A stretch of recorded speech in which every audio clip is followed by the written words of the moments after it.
spiritual combat, and I got started early this morning for the morning Shabbat lesson.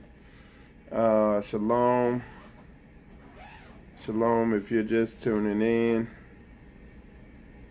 I'm Michael Israel, and doing my morning Shabbat lesson.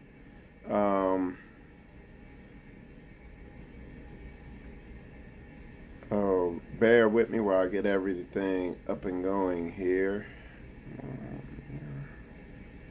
Okay, there we go. There. But shalom to y'all. I know normally I start at 8 o'clock, but have to go to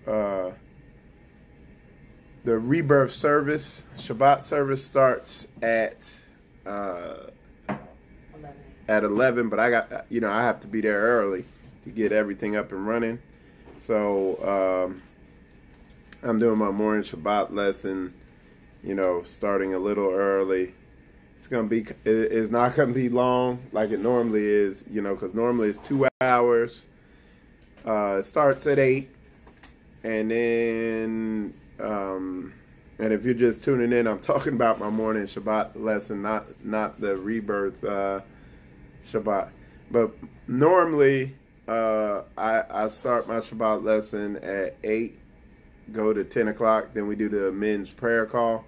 But gonna have to not gonna be able to do that today. Things will pick up as usual next week coming up. Yeah, next Shabbat. But yeah, I know that, and I apologize, y'all, because for the past 2 weeks I haven't been able to. I was in Fort Lauderdale last week, and this week, Hey, shalom, Richardson Kelly. Good to see you in there, man.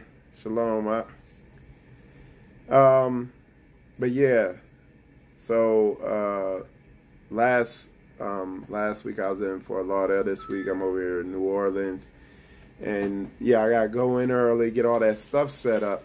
So it's just gonna be, I'm sure y'all understand. Definitely an awesome service last night. One of the ox, there's a whole group of ox out there in Oklahoma. One of them, they got engaged, all praises. It's definitely an awesome service last night. Really got a lot out of it. What else? Oh, look at it. Boy, now the weather's beginning to get better here, but look, hold on. Look at this. Look how foggy it is out here.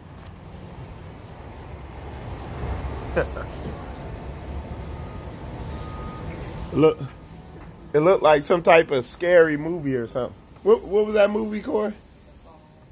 Oh, that's what it was called, The Fog. That silly movie, The Fog. I hated the end of that movie. That was so dumb. I couldn't believe I wasted my time watching that movie. But anyway, Sister Koya and the girls are getting ready. We're gonna be heading out. We're gonna get there early. But I got a good lesson. It's gonna kick off into some other stuff. And one of the things I'm happy about, I talked to a couple brothers that I talk to from time to time. One of those brothers is Seed of Israel. I'm sure y'all seen his YouTube channel. I talk to him from time to time, and he helped me kind of focus in on what my ministry is focused on, basically. Just from having a conversation with him. And what that is, and I put it up there in the description now. and I'm gonna get it out there more. But basically, and I wrote here, spiritual combat is a Hebrew Israelite spiritual development ministry. That's basically it. You know what I'm saying? So I appreciate Seed of Israel. I appreciate that brother and some of the other brothers I've talked to. And it wasn't like they were pushing me to come up with something. It was just from talking to them, I realized, you know what I'm saying, what I was doing. Yeah, just from talking to them, it helped me refine what I was doing. But what I want to do, I want to say shalom to everybody. Shalom to Emaya. And she said shalom family and shalom Sister Koya. Shalom, Akoti. Shalom. Shabbat shalom. And Sister Koya said Shabbat shalom back. Marka Yah, shalom. Rick Stansberry, shalom family. Derek Mabson, shalom. Let's see. Hold on one sec. Let's see. Oh, that's my man. That's my man Derek. I met up there at the Yoshiyahu thing in Atlanta.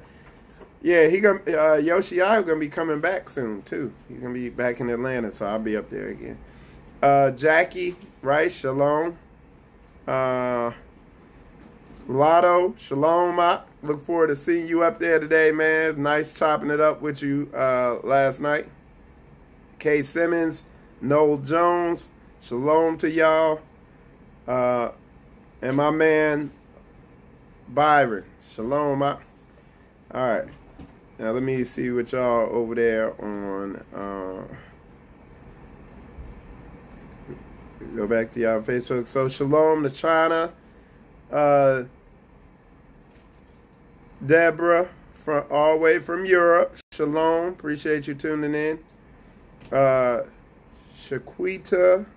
shalom, sis. Mike, Shabbat shalom to you. And China in there again. And, of course, Richardson Kelly, shalom, man. Appreciate you tuning in. All right. So, real quick, as you saw, title of this lesson is Torah application. What was that? Oh, okay. So, the title of this is Torah application.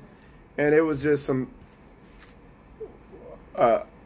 one of the what I'm discussing is kind of the way we need to look at Torah and the application of the law to where it's effective. You see what I'm saying? So, and what I do when I'm studying the Word is I'm always looking at the practical application of it in my life. Like, you know, what is he really trying to convey here? Because what I notice is a lot of people, and including myself to a certain extent, kind of ritualize stuff. And I don't even know if that's a good word, but we take stuff in the Word and just ritualize it. And like, why are you doing it? Because God said to do it. Well, why did he say to do it? Because we got to do it, you know? And it's like, okay, you know? So, all right. So I was keeping the Shabbat that way, mechanically. You know, well, why are you keeping it? Because Most High said to do. He said, don't do nothing on that day. You know what I'm saying? Until I really looked into it and saw the practical application of it. And what the practical application is and I'll give you a story. Some of y'all have heard me tell it before. One of the ox in my ministry, he had a family member who was a preacher. And this guy was going so hard with his ministry, life, job, all this stuff, and he wasn't taking any days off to just relax. And Then one day he just went missing. Nobody could find him. And basically, just to shorten the story up, they eventually found him, hospitalized him.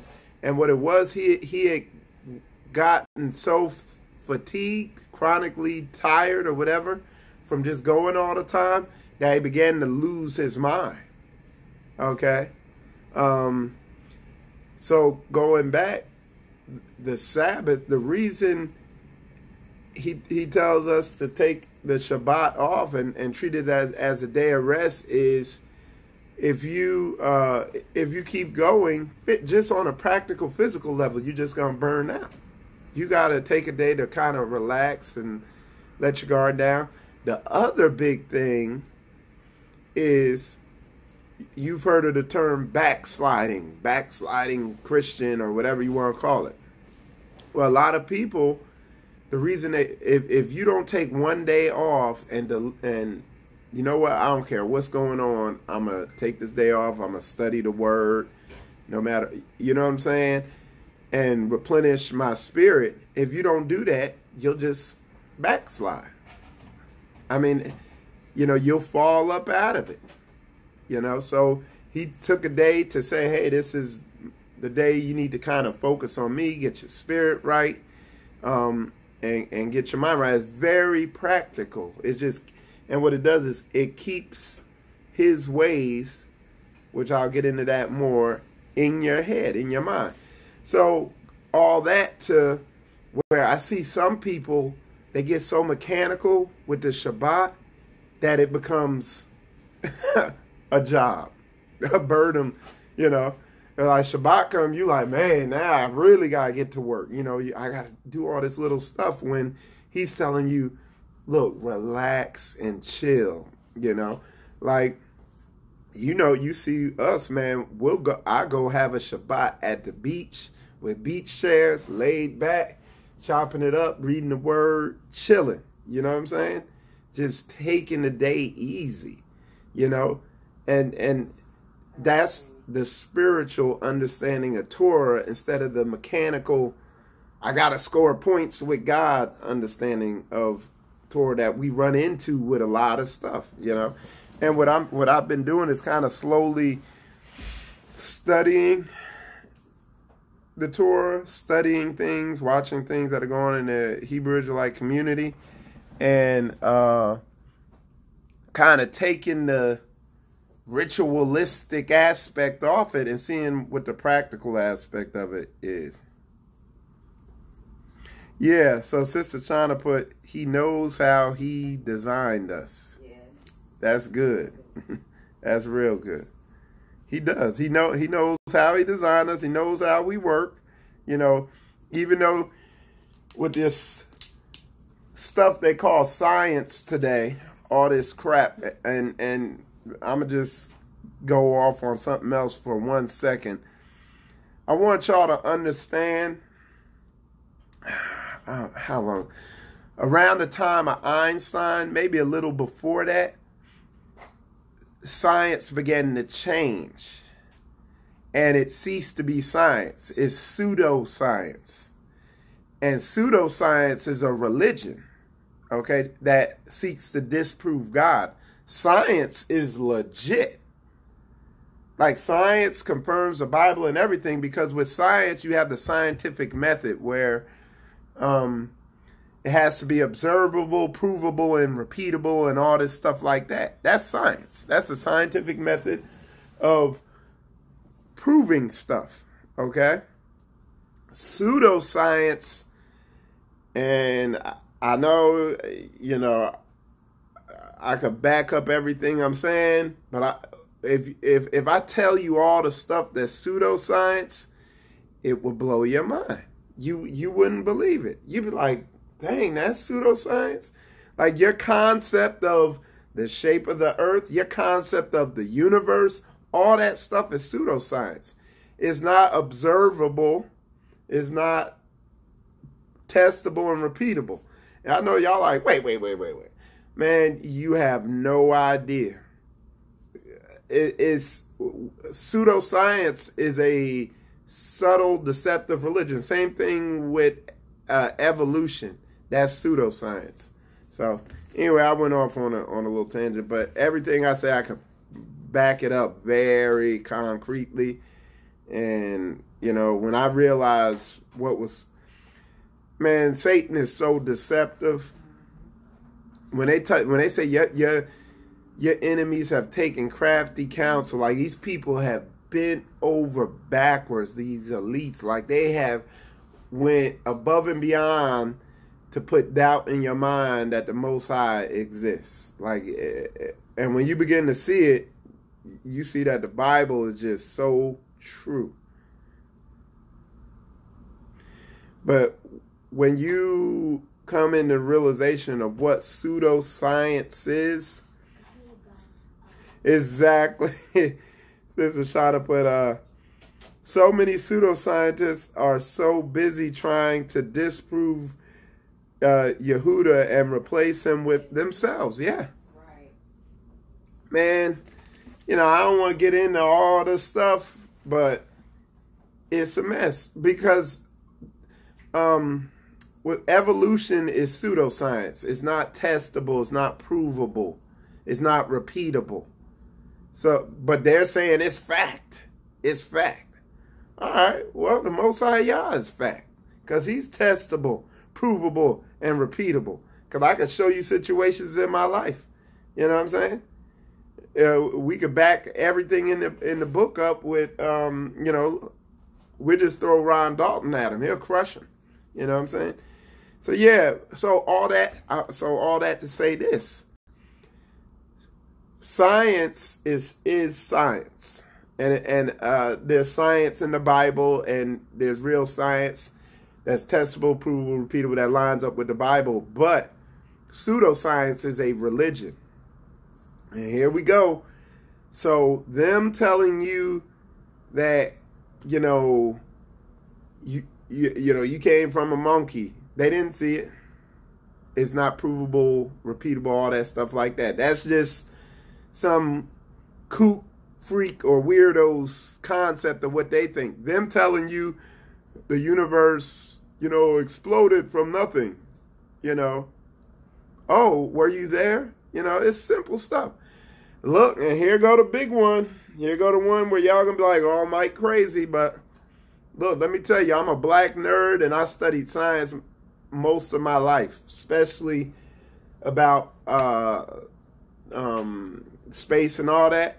Them telling you the shape of the earth is pseudoscience. And they know it. I'm telling you. And that's the mind blower there. But that's a whole nother show. And I don't get into that too much because, I mean, there's more work for us to do getting our minds right than, you know, getting caught up in all that. But if you do some thorough study, because what'll trip you out, YouTube has blocked anybody talking about that. Like in the past couple months, they've switched their algorithm to where if you're talking about stuff like that, your video won't even come up in search. It's crazy. And it's like, why not just disprove it and end the story?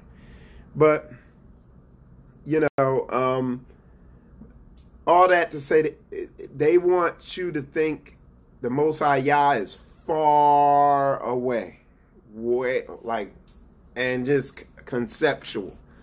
When I'm telling you, when you dig in this book, and when you look at this book and strip away all the religiosity that's been put into your understanding of it, it'll blow your mind.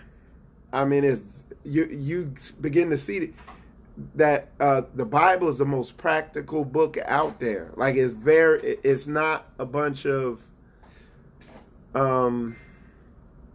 what would you call the word, Corey? It's not a bunch of you know, fairy tale, you know, theorizing and all this stuff like that, you know.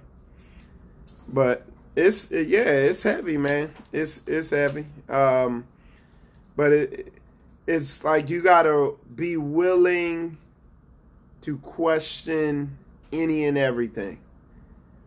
And that's the powerful thing about Hebrews. about all of us in this walk, all these brothers and sisters I'm fellowshipping with out here in New Orleans, is I know all these people, you're really willing to question anything. Because a lot of us question everything we had ever been taught by the closest people to us in our life. We were willing to question that. And that's the big step. You know, that's the heavy thing. Having that boldness, a lot of people aren't, you know. A lot of people don't even want you. They don't, like, a lot of people can't even be near you if you're questioning their reality. Like, they can't sit through that. So yeah, it's a heavy thing. All right. But so yeah, so when we and it can be tough to do when you're reading this Bible. You got to have the ability, you got to be aware and be knowing what you're thinking and how you're interpreting it, because you got to see where preconceived notions are creeping in and influencing your understanding of stuff, to where now you're not practicalizing stuff. Now you're just, you know, now you're making stuff fairy tale or whatever, you know. So you gotta look, you gotta see that, and that's when you get the heavy understanding on things. All right, and like I said, y'all encourage. I see some people have already written some stuff, but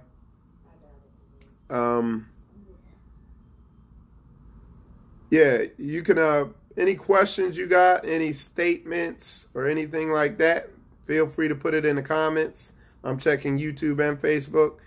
And I see Shaquita, she puts, that's why we need to know how for ourselves. Exactly. She said, Shauna put, and if a test proves them wrong, they blame the test and say it's faulty. Yeah, and these are the pseudoscientists. Okay, and they push pseudoscientists to the forefront to say, you know, to kind of make them look valid. You know what I'm saying? But and then if you question this stuff, this is the other thing, man. And I said this before. One of the key signs, you know, manipulation is present is when you question something.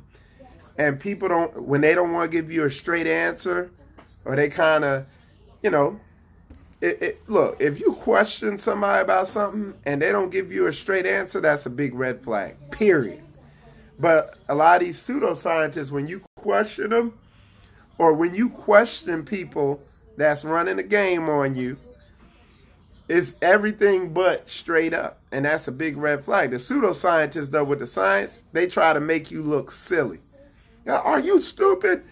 Did I say this? I'm physicist, scientist, you know, professor, so-and-so. It's just like religion.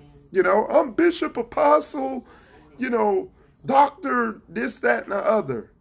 How dare you question me? You know, it's that whole game. That's you know, you see it all the time. Trying to put, the more I study science, the more I believe the Bible, and that was before I came to the truth. It is even more so now. Yeah, they be saying some crazy stuff on there, man. But like I said, it's pseudoscience. Hey, Shalom Roosevelt, good to see you in there. Yeah, it's a prideful spirit. And a lot of people are showing how a lot of these pseudoscience, that I'm telling you, it's a satanic religion. Like, if you dig into it and you look at some of these folks, like, look at Einstein. And y'all like Einstein, like they put Einstein in your face. And they like praise Einstein and Einstein, the smartest man and all this. And what did the dude do? He basically gave figured out a way to make the most destructive weapon in the world to kill people. And that's the only thing this nation that we're captive to, the only thing they're good at doing is killing efficiently. You know what I'm saying? Yeah. Hey, shalom, Sister Monica.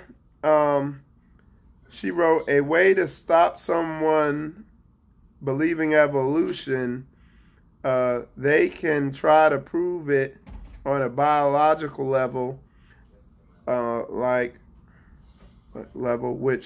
which, like you stated, isn't repeatable, but they cannot prove it with the law of chemistry. It doesn't add up. Wow. It doesn't add up with how the natural periodic table works. That's an easy way to stump and debunk their theory.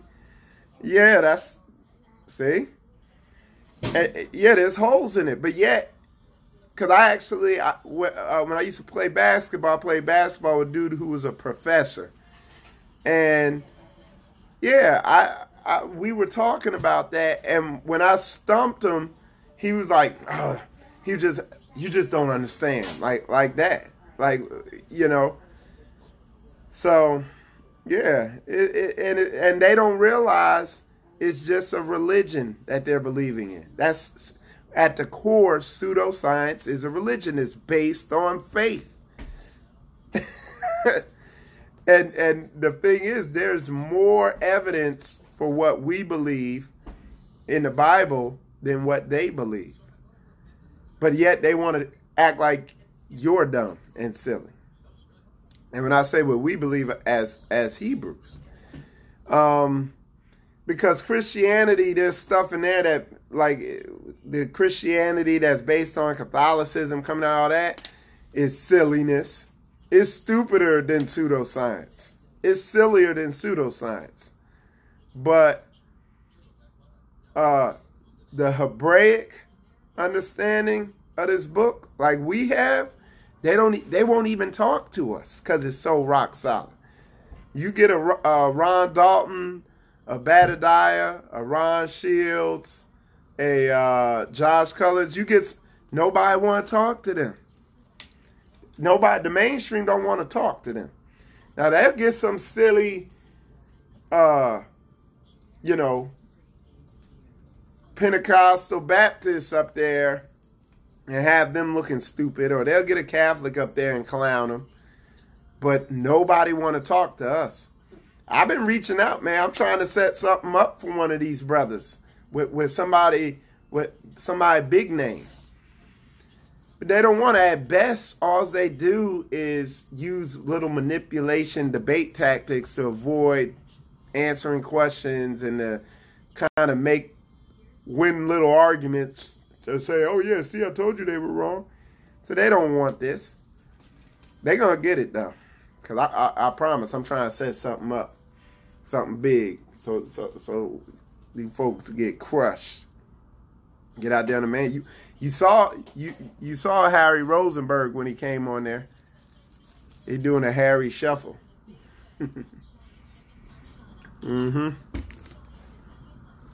But all right, I'm coming back over to y'all on YouTube. So Jacob Seed put pseudo is from a Greek word that literally means false or lies. Yep. I'm telling you, and that's what it is. And that's what they call it. All right. Let's see what else y'all put here. The Bible's so deep. I always ask, how did Job know it was spring in the deep? Oh no, there were springs in the deep. Yeah. And they just found that out a couple of years ago. That there was water down there below. I did not find the info, but I still contend that there needs to be more which is needed for some of us to learn on the topic. Hey, Israel Witness, let me know what topic, because I might have been talking now.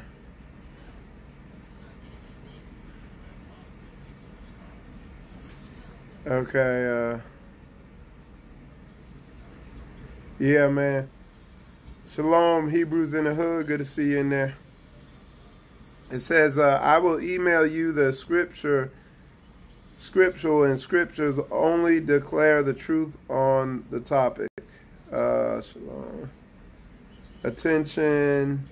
Hi, Mikael. Please read the message from me. Okay. So, yeah, Mikael's in there, man, representing Chicago. Definitely trying to work with that brother on some stuff to reach those brothers in Chicago. All right, I'm going to switch back over to see what y'all talking about on Facebook. I mean on YouTube. Whoops, that was the wrong button. Okay. Yeah, and I got one of my ox, Tony Poe. He's an expert on the pseudoscience and the biblical science. He's going to be coming on the show. Matter of fact, I'm going to put together a panel, bring him on the show that will make your head spin. And I'm going to open the phone lines up and y'all could grill them as hard as you want. And I don't rock with folks who can't give, like, who ain't direct. And, like, these dudes don't give vague answers. They give concrete, testable, repeatable, provable answers in the book with scriptures, with whatever. So, yeah, when those brother Tony Poe, his name's Tony Poe, Tonypowe.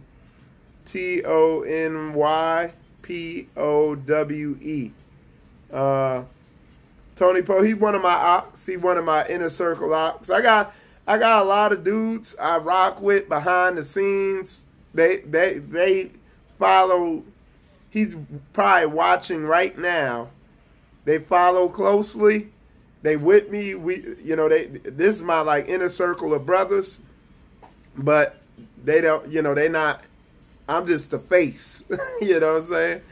But yeah, they don't really come out. Yep, that's how it's spelled. You should friend him on Facebook and grill him about the shape of the earth, the universe, and all that. And he won't tell you nothing. He'll lay scriptures out, and he could lay out a ton of them. But he'll be coming on soon. Y'all really get some. He's a good teacher, man. You get some heavy understanding from that out. But yeah, it's a lot of so Deborah put, I know those regular Darwinistic scientists are way behind in science because they have not been studying the O parts. So yeah, it's silliness, but it's an agenda. It's a control agenda. A lot of these people are Satanists who are in that pseudoscience.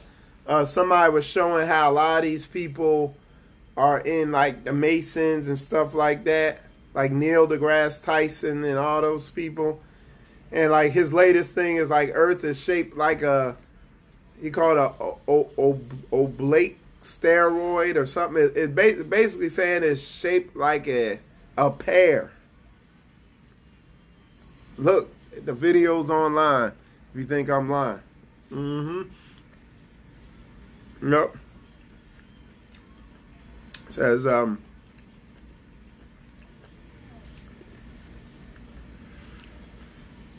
yeah, he's in here watching too. Tonypowe. But the thing is, well, and he might not be that big to where he'd pop up in your circle if you searched him out on Facebook. Yep, they said it's shaped like a pear. Yep. That's but man, and I'll do it on the show. I have a show. When you see the information that's come out recently, and I say testable, provable information about what this planet's shaped like, it'll blow your mind. Testable, provable, repeatable information. It blew my mind. All right. But I'm coming back over there to YouTube. And let's see.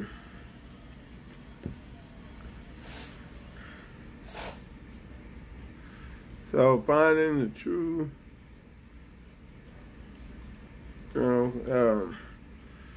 but yeah, but anyway, getting back to what I was saying, it's important we have to,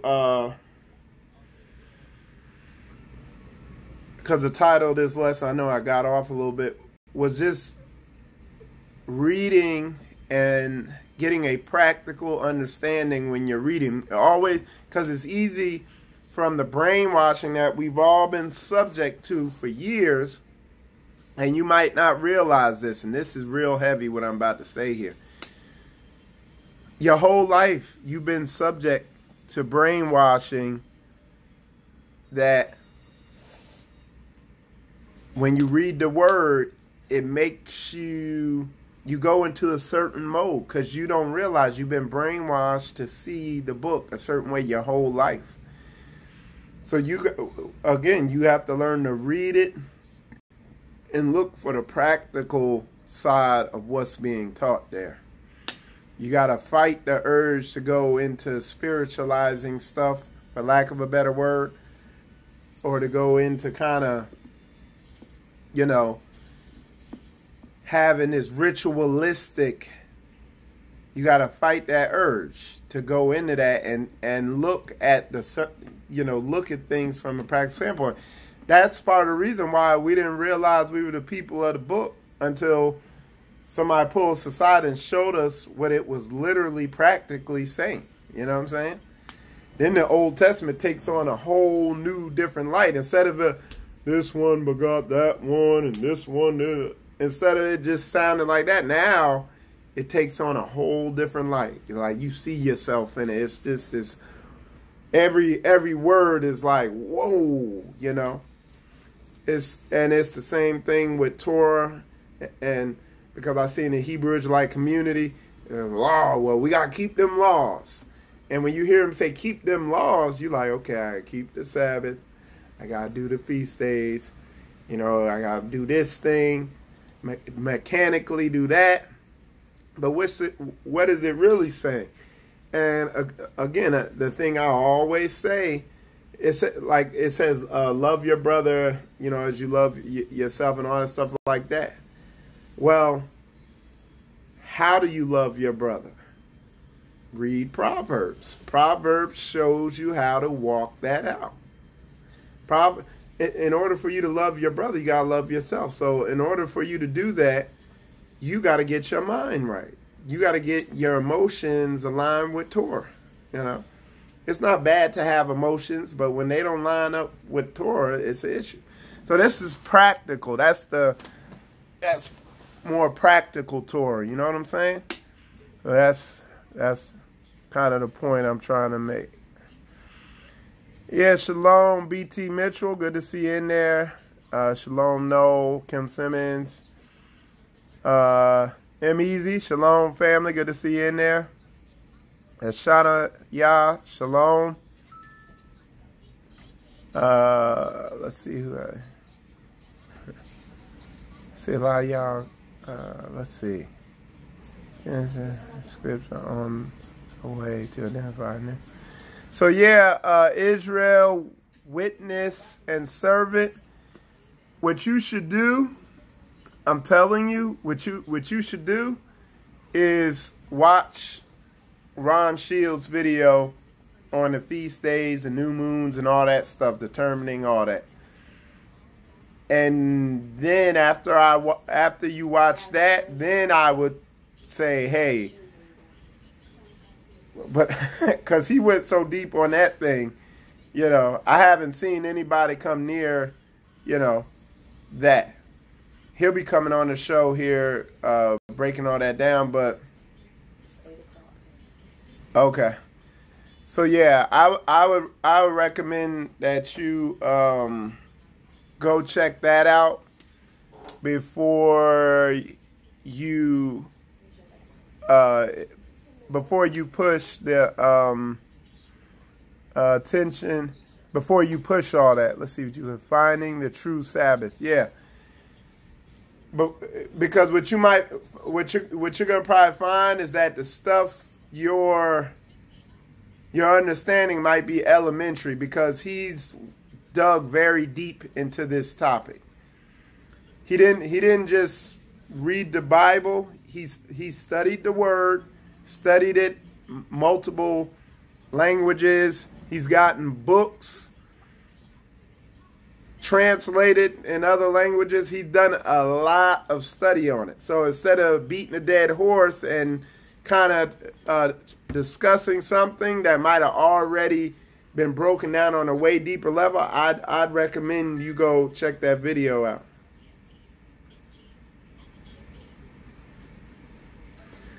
Yeah, because I don't know if that was you, or I talked to somebody on the phone yesterday about the same thing.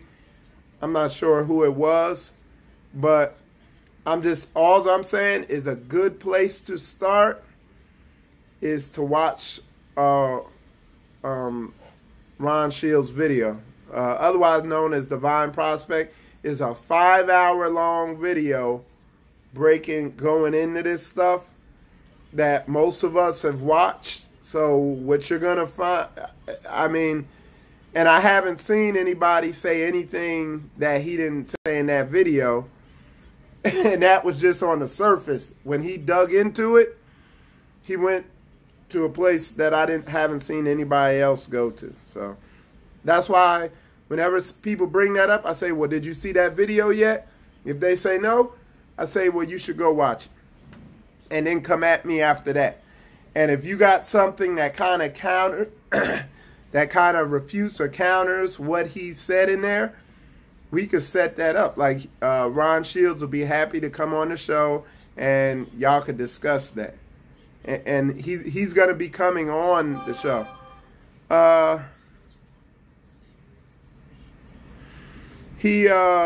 You said, what is the name of the specific video?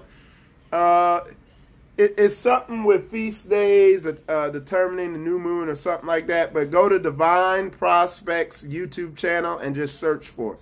Search it out. And again, I would start there because a lot of us on here have watched it.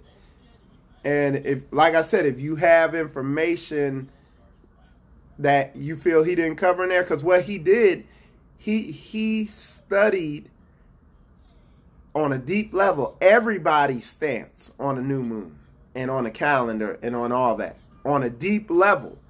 And then he explains why he arrived at what he arrived at. Okay? So go ahead and check that out. And then if you feel you still have something significant to bring out, absolutely. I'll bring you on the show. So, yeah. But I got something coming up where I'm gonna be doing that.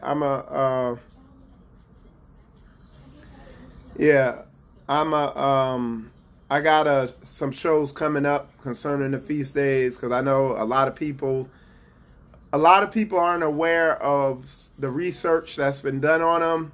So I'm gonna do a show on it so everybody can be brought up to speed on where we're at. Because a lot of people don't realize the depth of the research and the information that's been brought out of the Middle East, of Africa, and other places. So, all right. But yeah, and if you check that out, and then you got my email, it's right there on the screen. And if you're interested, we can set something up for sure. And it's no problem. I think it'd be beneficial, But all right, let me see what y'all saying over there on the Facebook. So